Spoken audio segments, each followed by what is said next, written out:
संकल्प केला आहे हेमंत भाऊनी सत्यवानांना. त्यांचा संकल्प अत्यंत दृढ संकल्प आहे की मुखेड शहरामध्ये स्वातंत्र्यवीर सावरकरांचा एक पुतळा उभारला पाहिजे. आणि त्याच अट्टाहासापोटी त्यांनी मागे एक जोरदार कार्यक्रम घेतला आणि आज सुद्धा तेवढ्याच प्रखर कार्यक्रम घेऊन त्यांनी याची म्हणजे संकल्प दृढ केला आहे. तर माझी एक इच्छा आहे की ज्या ठिकाणी जागा रिकामी दिसेल, ज्या ठिकाणी कुठे वाद होणार नाही, अशा ठिकाणी आपण आवर्जून एक ठराव घ्यावा, आज लगेच ठराव घ्यावा आणि संबंधित ऑथॉरिटीला पुरवावं.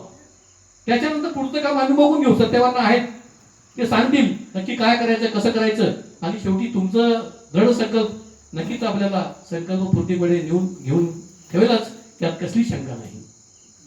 तर त्या गोष्टीला आम्ही ज्या ठिकाणी तुम्ही हात देता त्या ठिकाणी मी नक्की येईन. आणि योगायोगाने आपल्याकडं सुधीर भाऊ सारखे मान्यवर सांस्कृतिक मंत्री म्हणून माझे जवळचे नातेवाईक आहेत, त्यांच्याकडे सुद्धा सुधीर भाऊ मुनगंटीवार माझे व्ययी आहेत ते, त्याच्याकडे सुद्धा हा शब्द आपण टाकू शकतो. त्याच्यामुळे मला अजिबात त्याच्यामध्ये शंका नाही की या ठिकाणी पुतळा होणार नाही.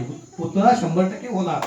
फक्त तुमचा संकल्प या ठिकाणी दृढतेने दिसला पाहिजे आणि आहेच. त्याबद्दल सर्वांचे पुनश्च अभिनंदन. खरं म्हणजे स्वातंत्र्यवीर सावरकर यांच्याबद्दल बोलणं, त्यांचं एक कमला नावाचं महाकाव्य आहे जे त्यांनी अशा प्रकारे लिहिलंय की कोणी कल्पना सुद्धा करू शकत नाही. 11 वर्षाचा तुरुंगवास, ज्या ठिकाणी काहीही नाही, लिहायला लेखणी नाही, पान नाही, पेज नाही, शाई नाही, बोलू नाही, काहीही नाही, पण त्याचं तत्व, त्याचं चिंतन, मनन आणि त्याची कलाकृती एवढी अविचलित आणि अविष्कार दाखवणारी होती.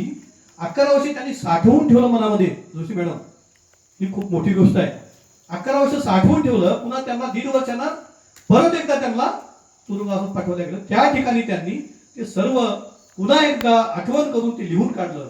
ते महाकाव्य पुन्हा या ठिकाणी पुढे गाजलेलं आहे. ती एवढी प्रचंड स्मरणशक्ती असलेला माणूस, आपण माणूस म्हणून देव म्हणू आपण त्याला, पण ह्या देवाचं स्मरण पुढील पिढीसाठी होण्यासाठी म्हणून अशा कार्यक्रमाची नक्कीच गरज आहे. त्यांचा कर्तृत्व, त्यांचं कर्तव्यकारी हे तर खूप प्रचंड आहे, पण त्यांचं एक लहानपणीचा मला एक किस्सा आठवतो. ते लहानपणी मला वाटते साधारण 18 वर्षामध्ये होते.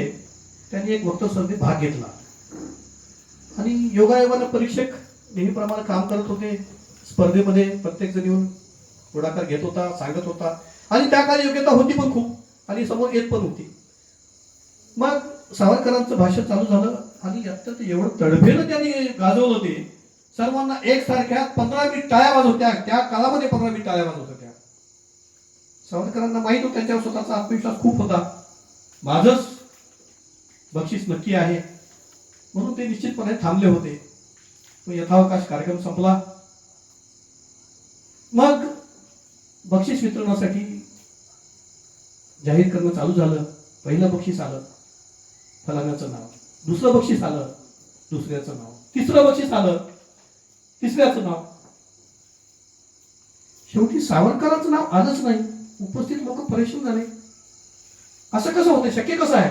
सर्वात जास्ती टाळ्या, सर्वात जास्ती त्यांचं कर्तृत्व, सर्वात जास्ती त्यांनी अत्यंत प्रभावी भाषण केलं, त्यांचं नाव नाही. चलबिचल चालू झाली सगळीकडे. मग हे सगळं सावरकरांचं ते तर अंतर्मन त्यांना दिसतच होतं सगळं. त्यांनी जाणलं. मग त्यांनी विनंती केली आयोजकांना आणि सांगितलं, तुम्ही हे जे काम करताय, तुम्ही हे जाहीर करताय, ते चुकीचं काम करताय. ज्या अर्थी मला एवढ्या मोठ्या टाळ्या भेटतात, ज्या अर्थी मला एवढ्या सगळ्या लोकांचा सन्मान भेटतोय, त्या अर्थी मला तुम्ही बक्षीस का दिलं नाही? हा आहे आत्मविश्वास.